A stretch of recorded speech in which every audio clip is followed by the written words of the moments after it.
तो मैं another video लेके हमारा ये रहा स्वराज। इसके बारे में तो क्या ही बात करें, आप सबको पता है स्वराज जैसा कोई खिलाफ नहीं है। इसका परफॉर्मेंस के बारे में बात करें तो ये तो आप सब देख सकते हैं कि हमारा जन्म का है 50 का हो गया।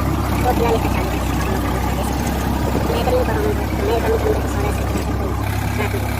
ये हाईवे के लिए बोलो, कोई भी टेस्ट करने के लिए बोलो, कोई भी बोलो, और बहुत ही बेहतरीन सब देख रहे हो, अनबिलीवेबल सभी बोले इसके बारे में कुछ आप सभी देख सकते हो। आप स्वागत कर रहे हो इसको जो सामने का दिखाया है ना बेहतरीन, कंपनी वाले ने इसे बहुत ही